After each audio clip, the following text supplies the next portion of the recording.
Welcome to Two Steps Forward. Thank you for joining us today for our daily Bible study. I'm James and this is Aiden. We are up to episode 220 and today we're going to do two chapters, 1 Samuel 29 and 30 as we're coming to a close.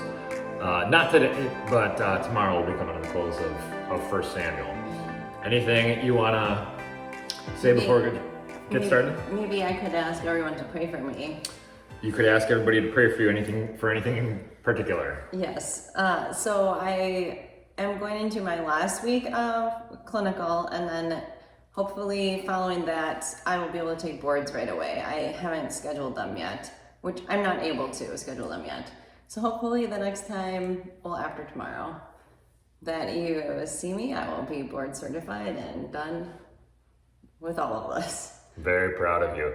Also, the prayers would primarily be for people who are studying with us at this current pace. We recently got like a text from somebody who was asking how my eyes were hoping the eye surgery went well, and we're like, what eye surgery? Like, oh yeah, that was like October 2020 or something like that. So, which is again, it's confusing at first in my initial conversations with people, because everybody's at a different spot. But yeah, we would certainly welcome prayers for boards and getting across the finish line here if you are inclined to do so. But we're gonna study, again, two chapters today, which means we're gonna do the thing where we do one chapter, do a devotional thoughts, then do the next chapter, come back and close out with a couple more devotional thoughts. So first of all, read 1 Samuel 29 on your own.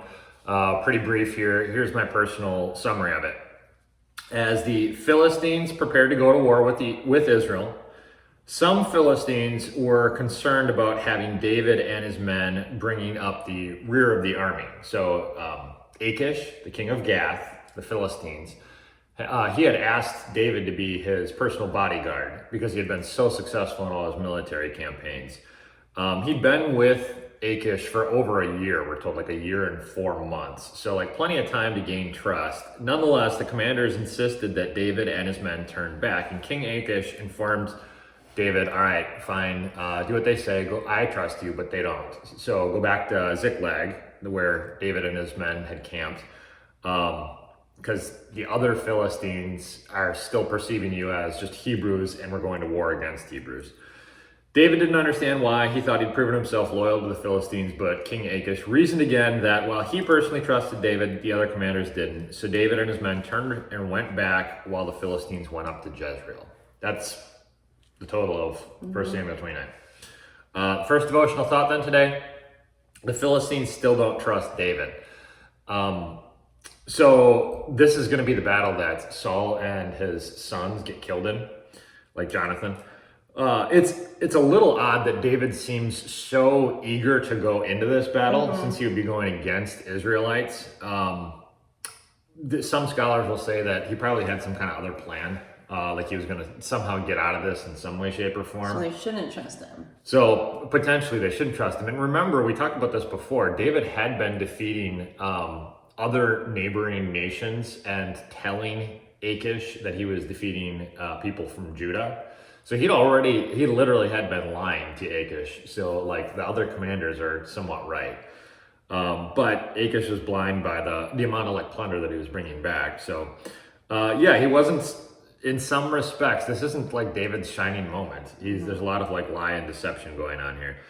Nonetheless, God's providence prevents David from having to go into this war. So even though he's willing to do it, God says, okay, no, I'm going to have the other Philistines be not comfortable with you in this role. It's also kind of fascinating, the whole thing, that despite the fact David is perfectly loyal to Saul, Saul never actually trusts him and wants to kill him. David is not perfectly loyal to Achish, and yet Achish, who's this foreign leader, wants to make him his personal bodyguard. Again, it's kind of God's hands and all the thing, I think. But the other Philistines don't like the idea of David and 600 Hebrews so close to their king.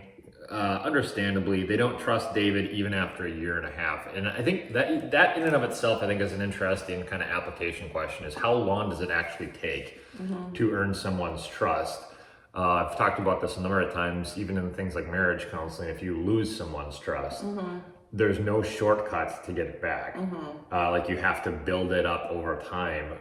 What do you think is, how long, if you had to put a number on it, how long does it take to earn someone's trust? Let me throw one other thing out there and let you react to it.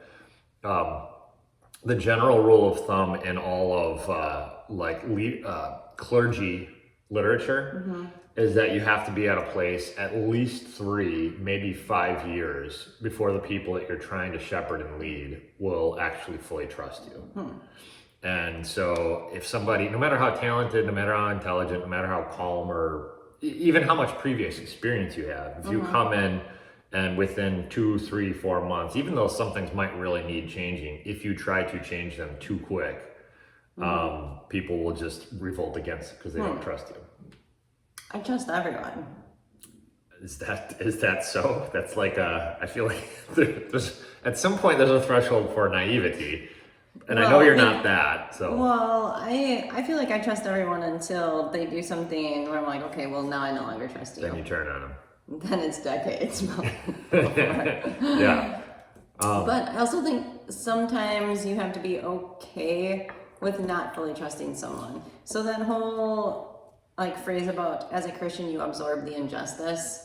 So I know I've talked before on here about having a hard time with loaning people money and not having it returned. Yeah.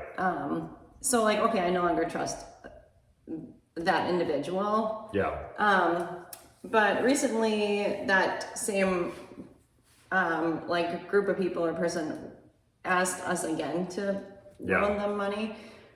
And I was like, you know what? I'm at a point where I don't have to trust them because I just have to know this isn't a loan. Yeah. And then make the choice to be okay with that or not okay with that. Right. So is it super important? Do you have to 100% trust everyone? I don't think so. I think you trust God and you absorb any injustice from a sinful human being if you encounter it through them. Does that make sense? Yeah. So one of the ways I would look at that is that's an interesting take on it that I hadn't thought about. The fact, for instance, loaning money. So banks will only loan money. Mortgage lenders will only loan money to people that are trustworthy based on things like credit scores and stuff like that, which is a huge issue with Milwaukee. Things like home ownership and stuff like that based on credit scores. Affordable housing is a huge deal. So lenders have to be able to trust the individual that they're giving money to. In the Christian dynamic, especially amongst Christians, I think you're right. It's probably better to look at it as I'm thinking about this as a gift. The person says they're going to pay me back. If they don't pay me back, our relationship isn't damaged because I was always thinking of it as a gift. And if you can't think about it as a gift, maybe don't give it. If somebody pays you back, then they said they were going to pay you back and they pay you back, then it's well, I trust them even more. But go into it with the mentality that this is probably a gift. And I think that'll do less to damage the relationship if for some reason that person can't pay it back. But I think it's, whether it's, again, you're talking about a spousal relationship or a pastor-church relationship or two fellow Christian friend relationship, or... Why would you not trust your pastor? For the same reason that we don't often trust a lot of people in power, because they might have their, and I say in power loosely, but they might have their personal agenda that they're trying to use people to do what they want to do. I don't know. I guess I give people the benefit of the doubt more easily. And you pat yourself on the back smart along the way. No, I just thought you were going to say something like, have you met yourself? Or yeah, I'm a pretty trusting individual. Yes, you are. So it takes a little while. Like if I say something sarcastic and you're like, just tell me if you're being serious or not. I can't tell right now. So I think you are. There is an element of trust. I just think in general, most people, it's like, how much do I want to share with somebody? So trust is an element of necessary for a lot of people to share personal details of their life too. And so taking a while to get to know somebody, in the same way that on our first date, you don't share all your information with them usually. Same thing I think is true with like a pastoral relationship is, do I know that this person has my best interest in mind? Can I be my most vulnerable when I share some of my life story with them, and trust they're not going to tell somebody else or that sort of thing? I think it's natural and healthy and good. It's the same thing, little kids talk about like stranger danger, right? Like little kids have a natural hesitancy. It's part of intelligence. They have a natural hesitancy towards an adult that they could perceive as a predator because they don't know them yet, right? That's a healthy thing. That means they're developmentally, it's good. But as time goes on, there are other people who that mechanism is also almost broken on the other side. And even though other people, this is an issue, for instance, in schizophrenia or any other types of manifestations of paranoia, where even though people prove themselves trustworthy or haven't done anything to jeopardize trust, they refuse to give somebody the benefit of the doubt. They refuse to think they could be above the board on their operations, and they're always just cynical. That's an issue too. So there is a natural and healthy development of trust over time. All right, read through 1 Samuel 30. Pause it if you have to here to do that. And here's my personal paraphrase of David now. So he goes back to Ziklag, and he's going to take on some enemies down there too. So the Amalekites had attacked David's people at Ziklag while David and his men were gone. So interestingly enough, it's to his benefit that he goes home, or he's sent home, because it turns out when he and his 600 men left Ziklag, so their wives, their kids, all their possessions are behind, and the Amalekites, while they're vulnerable, attack them. David's wives and kids are taken, and he and his men are weeping at, realizing what has just happened. There was even talk at the time of stoning David for all of the trouble. Like, what kind of leader are you if you left us that vulnerable? David had Abiathar, remember the priest, get his ephod, and the Lord, via remember that thing called the Urim and Thummim? We don't know exactly how it works, but it's like casting lots in some way. This stuff that's held in the ephod. The Urim and Thummim, God spoke through these things, told David to pursue the Amalekites. And during the pursuit, David met an Egyptian in a field who knew the whereabouts of the Amalekite raiders. He had been a slave of one of the Amalekites, and he was abandoned when he became ill 3 days prior. So it's apparently a servant of a fairly high-ranking official. He became ill. They either didn't want his sickness or felt like he was holding him back, and they just cut their losses and left him there. David asked if the Egyptian could lead them to the Amalekites, and he said, yeah, I know exactly where they're going, but made David swear that he wouldn't be harmed. So David and his 400 men who were present destroyed the Amalekites and took back all the plunder. When they met the 200 men who were too exhausted to go on any farther into the battle, some of the 400 only wanted to give them back their wives and their kids and say, okay, that's what you get. You don't get any of the plunder from the Amalekites. But David wanted to share all the plunder equally, since he said, it's not ours, it's the Lord who provided this for us. And this became a statute in Israel, like this mantra that they had, all will share alike. An interesting concept on a nation and even things like community, all will share alike. David sent some of the plunder to the elders of Judah with the message that this was a gift from the Lord. So, all right, devotional thoughts 2 and 3 here. Devotional thought number 2. The mysterious Egyptian doing the right thing.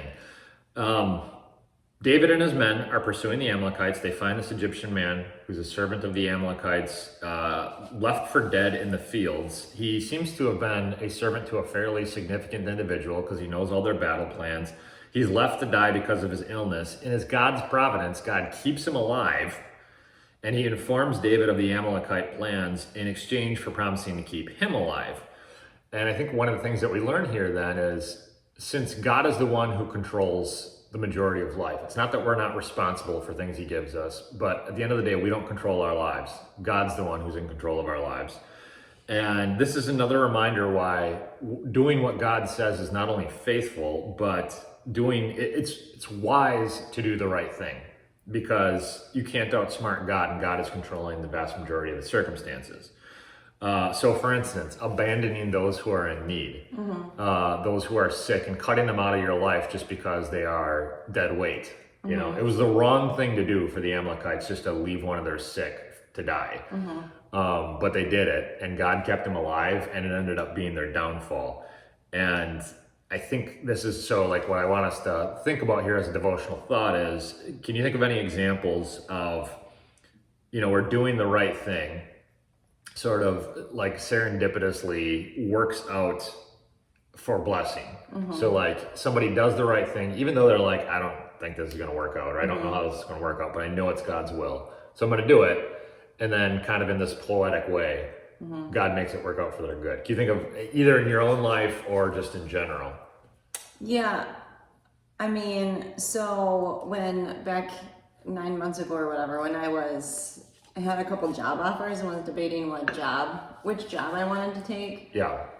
The one I ended up taking was a schedule that fit like better into our lives. So it was kind of unique. It's 9 a.m. to 7 p.m., 4 days a week. Yeah. And you were like, that's perfect. We stay up late. You know, I don't like to get up early, which is true. So I accepted. I said, yes, okay. Like I thought, like you thought that's what I should do. It's not like it's a bad. And it fit with so it wasn't just our family life, our church yes, life. it's no weekends, no holidays, which is a big thing and kind of unheard of in the medical, like in the healthcare profession. Yeah. And so honestly, at the time, I kind of took it like, well, this is just what I have to do. But since then, I accepted it under those conditions.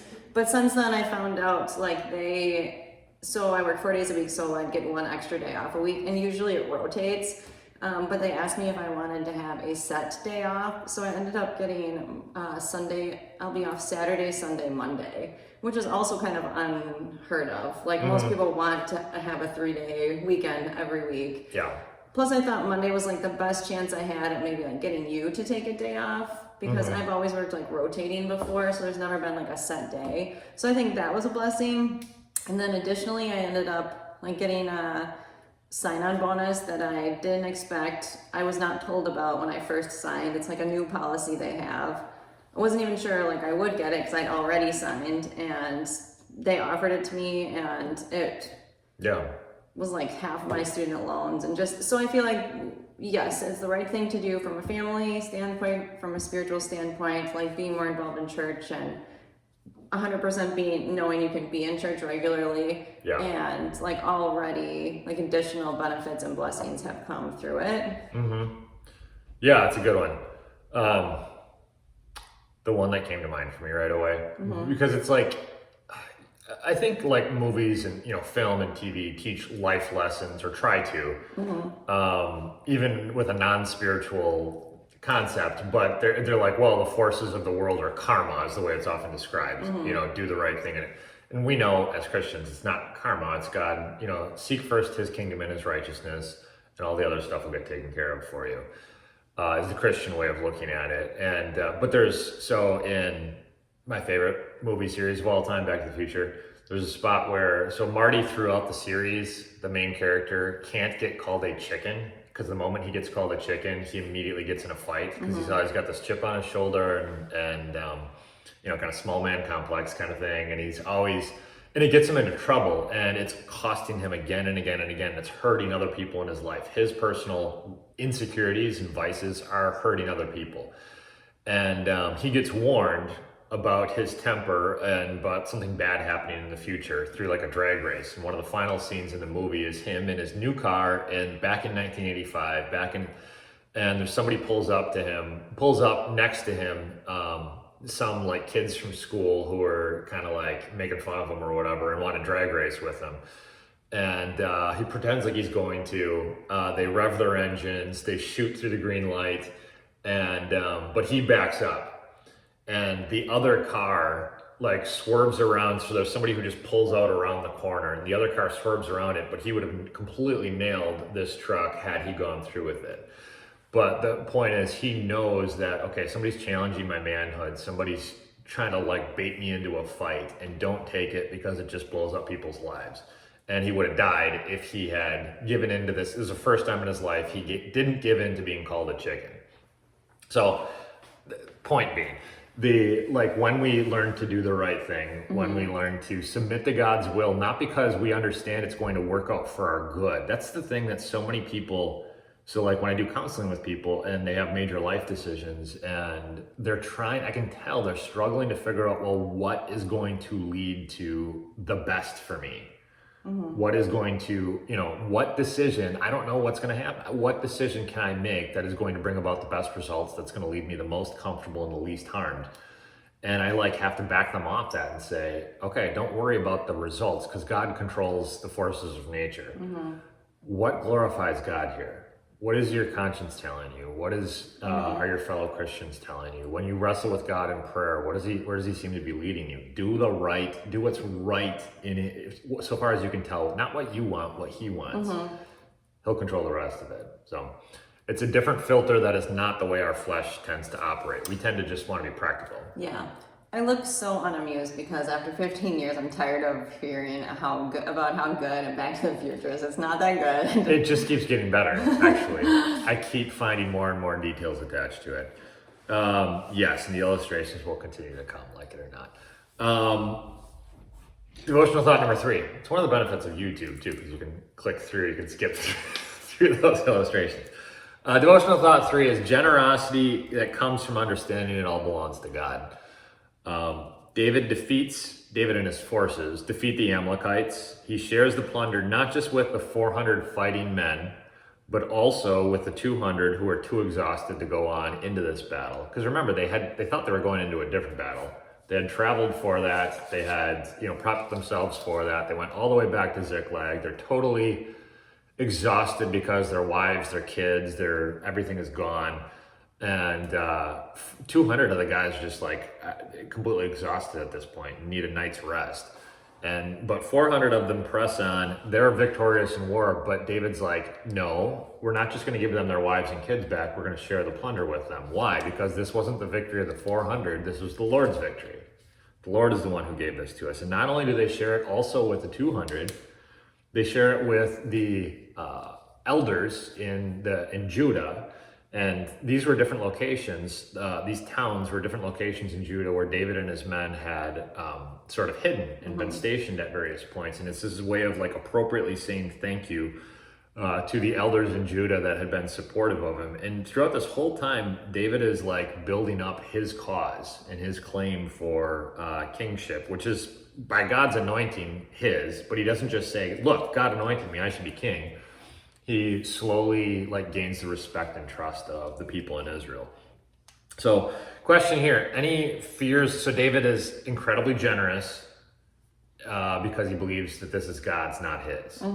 It's I did all the hard work. I'm the one who stuck my neck out there and went to battle. I'm the one who whatever. And he says, no, this is the Lord's victory. So it goes to everybody. Yeah. I could see a lot of people siding with the 400 men on this. I mean, he specifically says, though, we share and share alike, those who go to battle and those who guard the equipment. So he's acknowledging that they did play a part. And sure, they were stayed back and were guarding other stuff. Maybe you could argue, well, they didn't need anyone to guard the equipment. I don't know. But It's not like they weren't, it's not that they weren't necessarily willing. I think they just knew their limitations and... What do you think about that? So that statute, all will share alike. So no matter, the person who puts in more hours, the person who takes more risk, the person who does a better job, but no, all will share alike. Well, I remember a couple months ago, or maybe when I signed my contract, you said, I can't wait for you to start working again because we're gonna be able to bless so many people. And I was like, excuse you? Yeah. You're already deciding what you're going to be doing with my money. Yeah. Okay, well, first of all, in the marriage, it's not my money, right?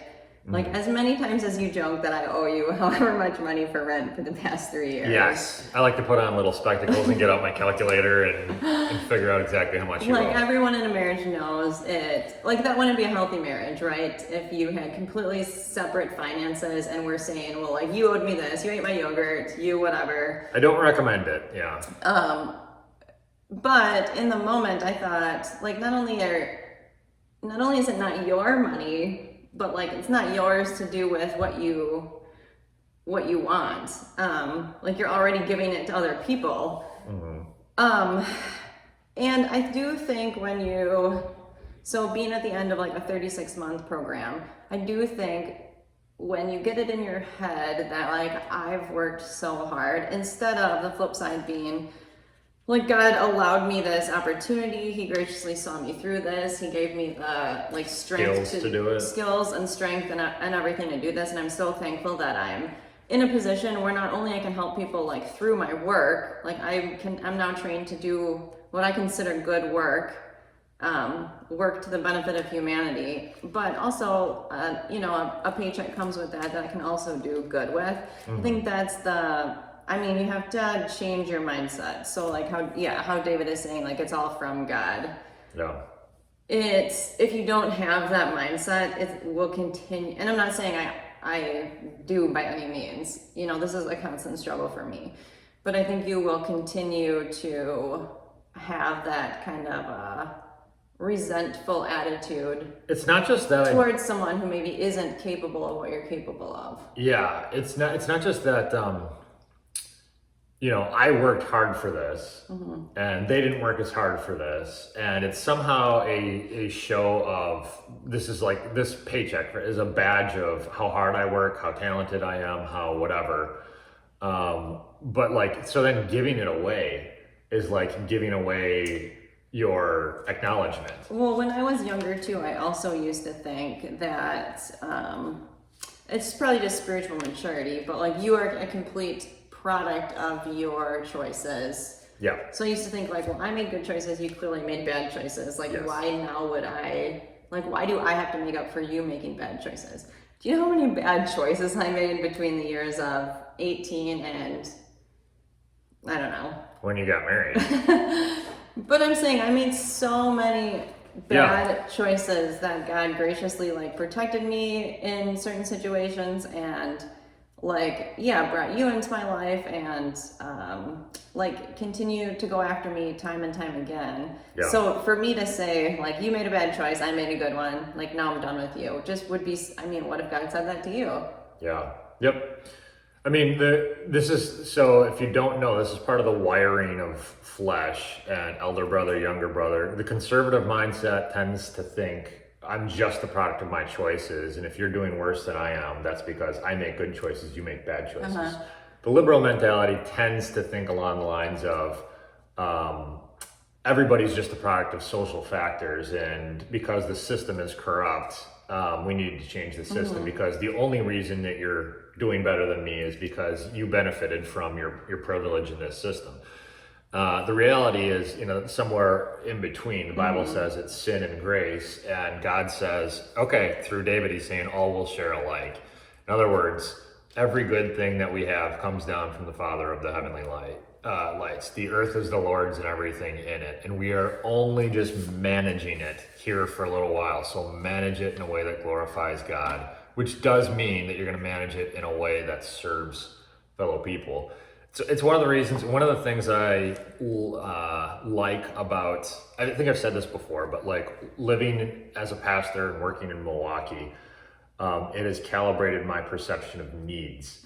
So I'm not knocking anybody who lives anywhere, but I know we have people studying with us from all over. I'm just saying, as somebody who's lived in the suburbs, and lived in the cities. I haven't lived in a rural area, but the perception, the way the word need is used is different in different locations. And it's got to be objectively true in one of those locations. And so one of the interesting things is when I have people walking through my office or whatever who have what I would consider actual basic human needs. The idea that we would have more capacity to, it's one of the reasons I think God brought us there, to be able to bless people who have what I would consider legitimate life needs, as opposed to how a materialistic society tends to define needs. So the person that we loaned money to before and it was never repaid, and we kind of knew going into it that might not even be a possibility. I'm not even saying it's an intentional, I'm not going to do this. It very well could be I'm actually unable to do this. Correct. We said that this was over a year ago, probably longer. We said like, okay, well, this is the, like, if we don't hear anything back about repayment, like we now have a, like, we can say, well, no, we're not. Moving forward, yeah. Moving forward. So anyway, contacted us and asking to loan money, and I said, well, you said last time. You said this to me. To you, James, yeah. You said last time that now you would say, you know, like, haven't heard anything, so we're just like, we're not willing to do this anymore. And so I don't know what you said, but then I thought about it like all the next day, and I was talking to my friend at work about it, and I was kind of like telling her like more about the situation to give her some background, and I'm like, what do you think? And she was like, well, like, what's the worst that could happen? And I was like, yeah, what is the worst that could happen? Like, I give someone this money for an actual need they have. I think it was like car repairs, an actual need they have, like something that came up in their life they didn't expect and now are asking for help. The worst that can happen is like, I'm out that money, I never see it again, but like God is glorified and I just absorb the injustice. But the other thing I kept thinking is, I have to, and I specifically told my friend this, I'm like, well, honestly, I don't want to, like, one day I have to stand before God, and I know that he sees me through the lens of Jesus' sacrifice, but I think he's still probably going to ask me, like, remember that time you were spending money on this and this and this that you didn't need? Yeah. And I asked you to help someone who did have an actual need, and you said no. Yeah. And I was like, I don't want to have to like try to answer for that or explain myself to God. Like, it was almost, that was the first time I really thought like, oh, maybe this is what it's meant to have, like a healthy fear of God. Yeah. Like a fear of like, oh my gosh, what would he think of me? So that's in Matthew 24 and 25, Jesus talks about compassion to those who are in need. Lord, when did we see you thirsty? When did we see you hungry? When did you see you, in need and needing clothes and shelter? And he says, whatever you did or didn't do for the least of mine, that's what you did or didn't do for me. And that's going to be the litmus test for genuine faith at the end of time. That kind of compassion. And, well, my friend also said, yeah, but on the flip side, like, what if you gave money to everyone who was like asking you for money? And I was like, not everybody asks. That's literally only this one person, and it's like once a year when they like need something. So I probably should be giving money to everyone who asked me to. Yeah, I understand the. But that's the thing, is people are afraid of hypotheticals oftentimes. Yeah, like, that's not reality. Deal with reality, not hypothetical. What could possibly go wrong if this? Like, that's living in fear, not faith. Yeah. I also think the basic concept that somebody could take advantage of you, even if you're generous to them. Like, what I always think about with that is Jesus at the cross. Jesus, we're told specifically, doesn't die just for the sins of the people who are most faithful or who appreciate it the most. We're told he dies for the sins of the entire world. That means he gets taken advantage of a lot. We've talked about the story of the 10 lepers. And only one of them comes back and expresses his gratitude. But at the cross, Jesus dies for the sins of the entire world. That's a lot of payment that he makes that a lot of people don't actually thank him for. He just absorbs the injustice, including you and me. And so that means, like, if we're Christ-like, that means we're going to be so generous that there are people in our lives who are taking advantage of that generosity. If we're going to be fully like Christ, and we shouldn't be afraid of that. We should be thankful that God has blessed us so much that, we're giving away so much that there's even people who are kind of taking advantage of it. All right, I think that's enough for today. We're going to close tomorrow on the book. So let's close with prayer. Heavenly Father, thank you again for blessing our study of 1 Samuel.